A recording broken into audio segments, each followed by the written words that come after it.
welcome back to Shaner the Taxpayer.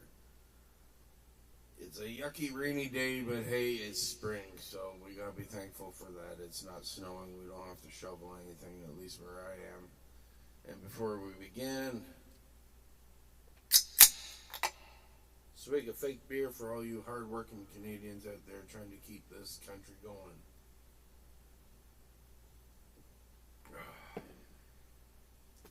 I'm not going to talk a whole lot today. Today's going to be more or less a watch-along party. I got a lot of clips to show. And the first part of the show is going to be dealing with Bill C-9 that's going through Parliament this week. And there's no point in me really talking about it. I'm going to let the professionals talk about it. But it just really goes to show you with the economy in the toilet, hundreds of thousands of people out of work over the last couple of years, 100,000 more out of the last couple of months, millions of people using the food bank. People don't know where the next meal is or how they're going to pay their bills or anything, and this is the crap that the government is focused on.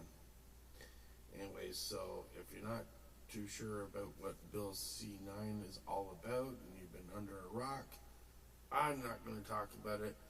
I'm going to let the professionals talk about it. I tried to set this up, so let's see if this actually works. This is JIVANI talking about it. Hi guys, just want to give you a quick update on Bill C-9. I know that many of you are concerned about it. This is the Liberal legislation that will limit your free speech and your freedom of religion in Canada by giving the government the power to prosecute Canadians who share a religious view in Scripture that the government disagrees with, finds offensive, or deems politically incorrect. Unfortunately, we know, because Mark Carney's Minister of Culture and Identity went on the record, we know that they deem 3 books of the Bible, Leviticus, Deuteronomy, and Romans, to be, as they call it, hateful, and named those books of the Bible when defending the need for the government to have this increase in censorship power. So you are right to be concerned. Where we are in the process right now is that this is going to be voted on today to be sent from the Justice Committee back to the House of Commons for a final vote this week. So the Liberals only have a couple more days to do the right thing, and stand up for your freedoms as Canadians and reject this legislation. I hope they will do the right thing, I really do, but we will see what happens. Conservatives will continue to fight every opportunity we get to push back on this legislation, to advocate for more debate, for more amendments and more changes, so that this bill does not have the disastrous effect of chilling free speech in this country or giving the government more power than it should have or more power than it deserves. So that's where we are in the process right now. Potentially a final vote this week. We've got a couple more days to make our voices heard and to show Prime Minister Mark Carney we do not want this legislation to pass, and to hopefully convince some Liberal MPs to do the right thing and vote against Bill C-9. We will keep you updated, so stay tuned. Thank you very much for caring about our freedoms as Canadians. I certainly appreciate all the people in Bowmanville, Oshawa North, and across this country who have taken a stand on this issue across the religious and cultural spectrum, but also people who are not religious at all and just believe that we deserve to be free people. So thank each and every one of you. God bless you, and stay tuned for more. Hi guys. So there you have that. I couldn't have said it any better. Next, I wanted to show our local MP. So JIVANI is sort of local. Oshawa is not that far away, neither is Bowmanville. And this guy, Jacob Mantle, is our, York, Durham MP. And I follow him on Facebook. Actually, he asked me to be friends with him. I guess that's cool. This is March 19th. He visited the Showbrook Gardens in Uxbridge, which is close by, to spend time with residents and gather with fellow Christians for worship and a short devotional. Thankful for the opportunity to connect and share in faith together. So this is what I like to see. I like to see him out and about. I really didn't know what the guy was all about leading up to the election last year, but I'm finding out more about him now after the fact. Glad he got in. And a few days later, here's Jacob chili cook-off at the Community Pentecostal Church of Beaverton. Thank you to Pastor David and his team for organizing this event. I wish I kind of knew about it. Chili cook-off. Oh my God. Can you imagine the stench in that room afterwards? Ooh.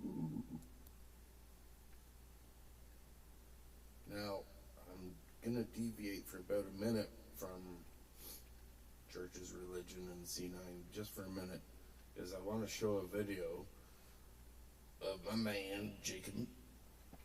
And he was down in the U.S. there last week, I guess for 12 days, I guess it was, with Pierre Poilievre. And then I'm going to show his speech from the House of Commons regarding the C9.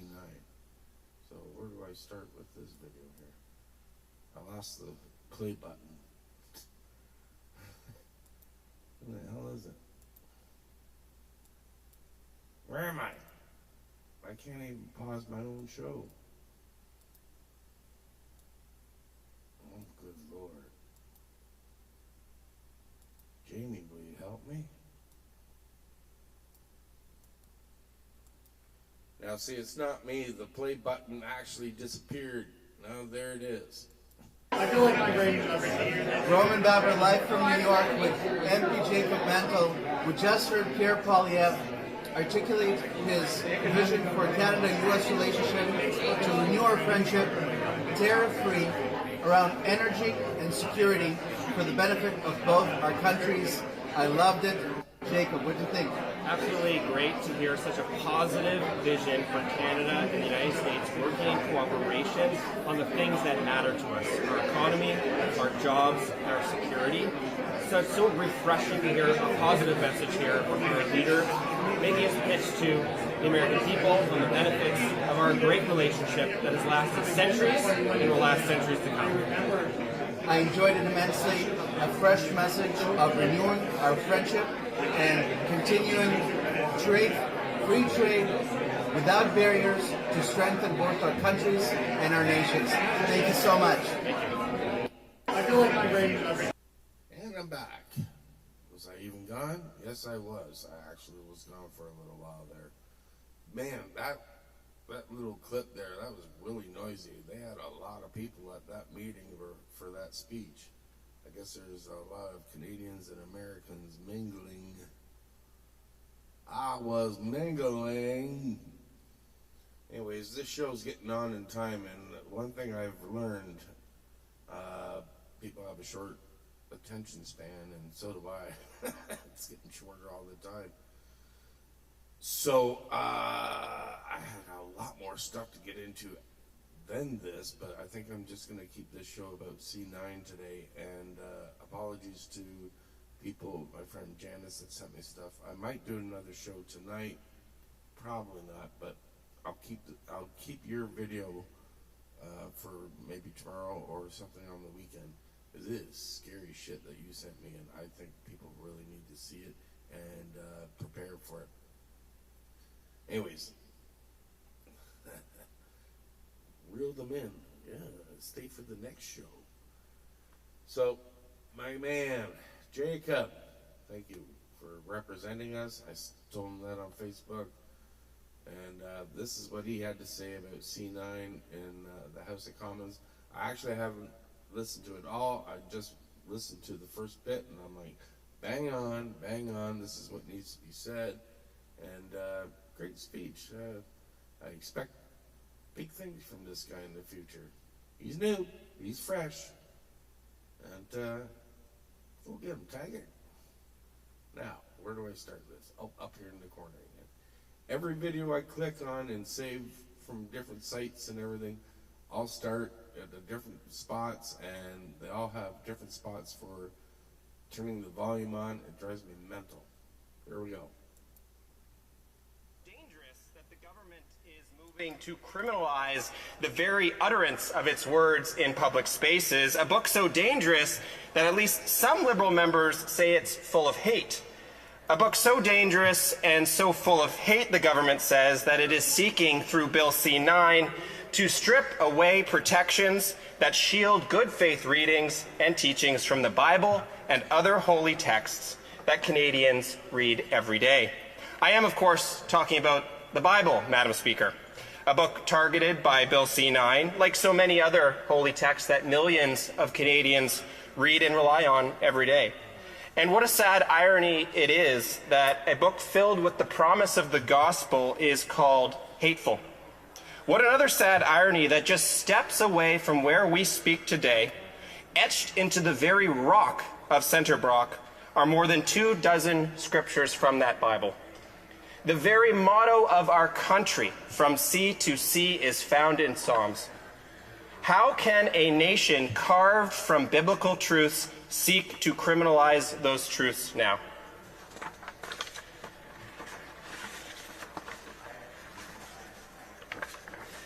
Now, the Prime Minister, Madam Speaker, has showed his fondness for some great Athenian thinkers. The first, of course, was Thucydides, who he quoted at length in his speech at Davos. And I would ask the Prime Minister to reflect on that and reflect on that great Athenian's enthusiastic support for a democracy. Because not only was Thucydides a realist in some manner, but he was an ardent proponent of liberty, and the liberty that served as the very foundation of Athenian democracy, including the foundational idea of free expression. In Greek, parrhesia, it was known, meaning frank, open, and fearless speech. You see, Madam Speaker, before Milton, before Mill, before Madison even, before all the Enlightenment thinkers and those that came after them were the ancient ones of Western culture and civilization. In his histories, the great Athenian recorded how his people enjoyed personal liberty without constant surveillance and meddling by the state, yet remained engaged in public affairs through open discussion. Essential for wise governance, he said, essential for civic virtue in a vibrant society where citizens could advise the public. Now, the idea of open expression is foundational to our democratic strength and became a cornerstone of Western thought. One translation of Thucydides puts it this way, and I'll quote, "We alone do good to our neighbors, not upon a calculation of interest, but in the confidence of freedom and in frank and fearless spirit." Another translation, Madam Speaker, puts it slightly differently, and again I'll quote, "We Athenians, instead of looking on the discussion as a stumbling block in the way of action, we think in an indispensable preliminary to any wise action at all." Wise action, Madam Speaker, requires frank, open, and fearless speech. In fact, the very prayer that the Speaker offers at the opening of Parliament pleads with the Almighty for wisdom. So I hope that the Prime Minister will reflect on this as his government moves to enact a law that will potentially significantly harm and erode free expression, including the religious expressions of Canadians. Now, a comment on Bill C-9 and the proposals itself. Madam Speaker, combating hate is a laudable goal. Combating hate is a goal that I share. I know that each member of the official opposition shares that goal too. One I am sure every parliamentarian here shares. But the issue is not, Madam Speaker, whether we share the same goal. The issue is the means by which the Liberal government has chosen to attempt to achieve their goal. And unfortunately, the path chosen by this government, Bill C-9, will not achieve that goal. Now, not only will Bill C-9 not achieve that goal of combating hate, it will, in fact, impose harm on many of the very groups that it seeks to protect. This is because, rather than working with the opposition to craft a useful bill, the Liberals instead made a Faustian bargain with the Bloc. The bargain was this: removal of long-standing protections in the criminal code for Canadians who express in good faith sincerely held religious beliefs, and in return, the Bloc agreed to support C9. Now that is a dramatic divergence from where the government started with in their proposal in C9. The good faith defense, Madam Speaker, has an important purpose.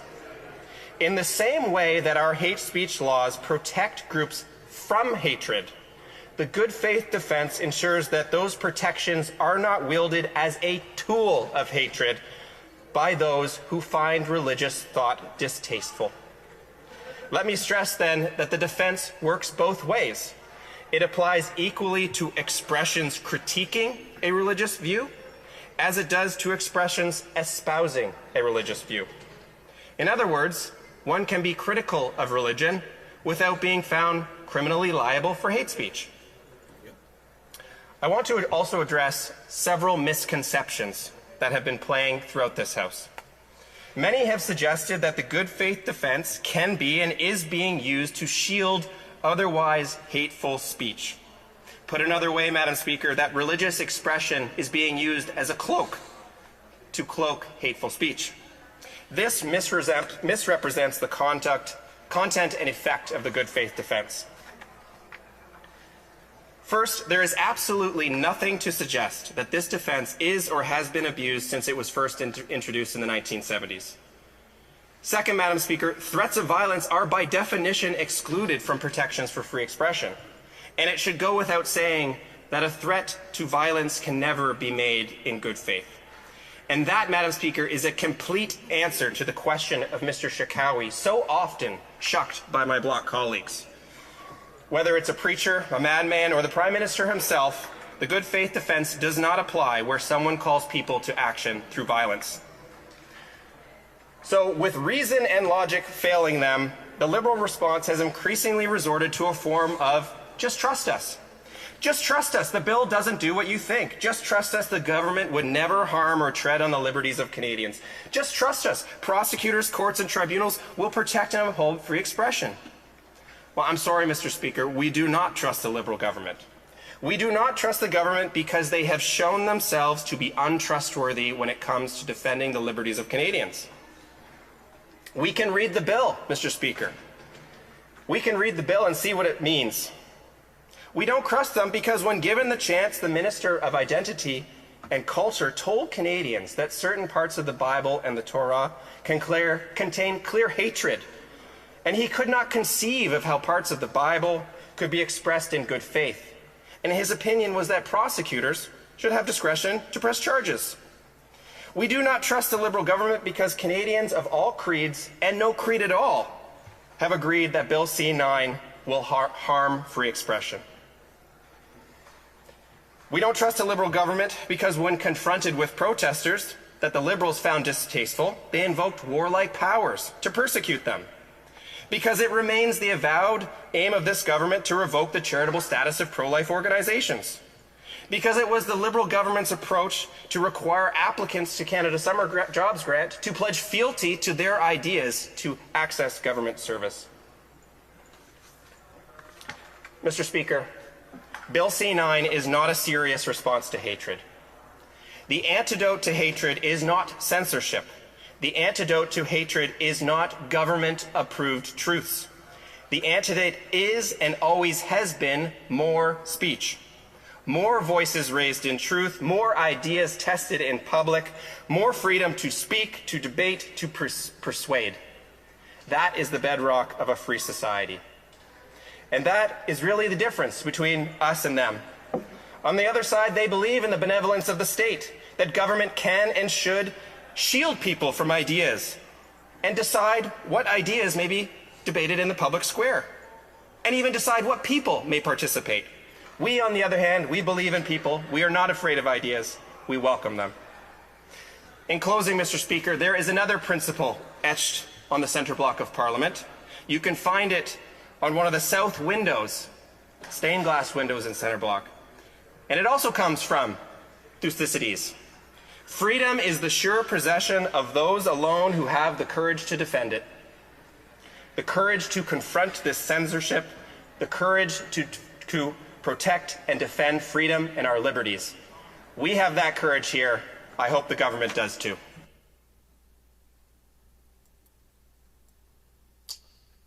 And to that,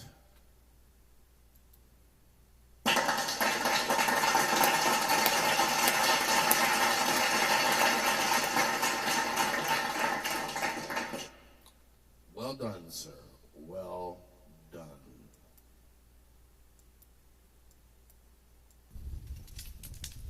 And I'm back. Where was I? I've been gone for a while, but you didn't know that. I had to take a break. I basically just sat here doing what I'm doing right now. Just shut everything off and just listen to the fire. I used to do that a lot.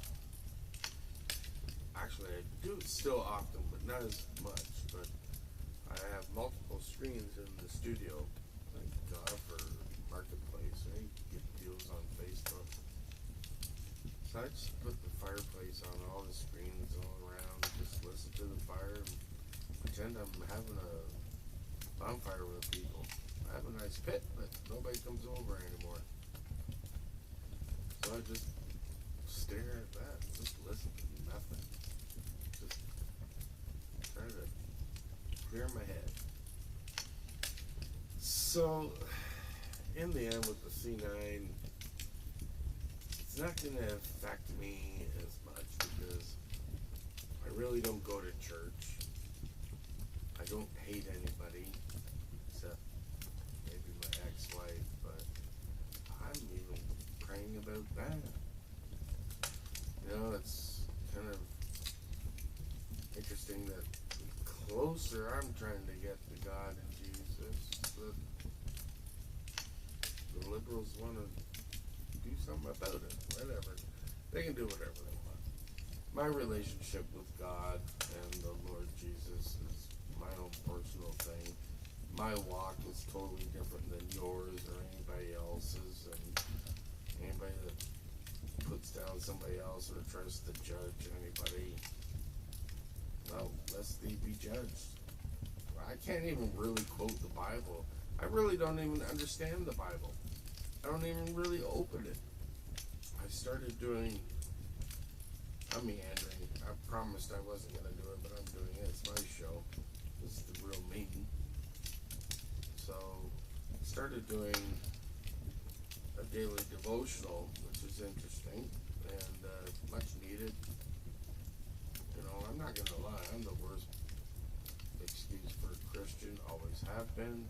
But I try to always have mustard seed of faith. And there's been a lot of problems in March. There's been if you know us, you know.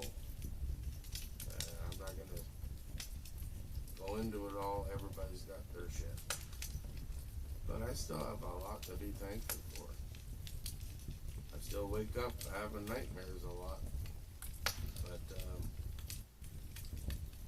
I have a lot to be grateful for. I have everything that I need. And, you know, it might not look like the Taj Mahal, but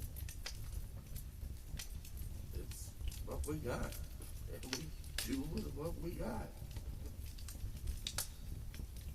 So, I think my brother-in-law Paul said it best, and I told him when he was here recently, I stole his line. Doing the best I can with what I got. And that's all we can all do. So, liberals, do what you want. You're not going to take God away from me. Only I can do that. The devil can try. The devil can take over the world. Whatever. If you got faith, you got faith. I'm not religious. I don't need religion. I don't belong going to church. I don't belong doing any of that. I just do my own thing. That works best for me. I just needed to get that out of my system because that's all I had to say about all of that, because all the other smart people did the talking for me for the show. Okay, I took another bit of a break. I had to refocus. Stop being sad. It's time to end the show happy with, if you are watching, it's Mr. Roper time. You know what that means, dad joke time. I'm done with the Chuck Norris. No offense to Chuck, but everybody's doing it, right? So, like, let's move on. All right, maybe I'll just save one big applause, unless it's really, really good and makes me chuckle. Nope, wrong nose. All righty. Before E, oh, I can't read it. I before E, except when foreign neighbor Keith receives 8 counterfeit beige sleighs from feisty caffeinated weightlifters. Weird. Boo. Okay. Okay, that was not good at all. Ugh. Not many people know this, but I actually studied dad jokes in college. I majored in psychology.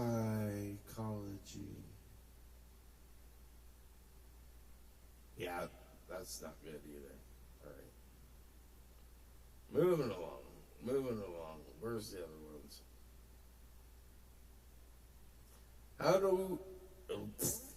Try this again. How do trees feel in the spring? Relieved. I think I need to get a boo button. Okay. Well, it made me chuckle when I read it, but this is... All right. Why are Saturday and Sunday the strongest days? The rest are weekdays. Okay, that's a good one.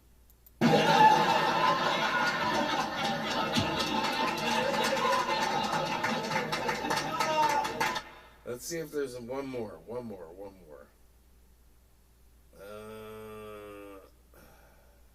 No. Save that for the other podcast. Oh, this one I put on my Facebook. It's not really a dad joke. No debt, ideal weight, 8 hours of sleep, mental health on track, the right nutrition, 0 alcohol. This was my peak. I was 8. Good times. All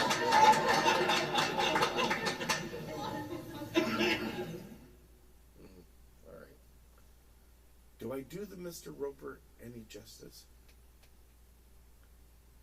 He doesn't look... I gotta find a better picture. He doesn't look too happy there.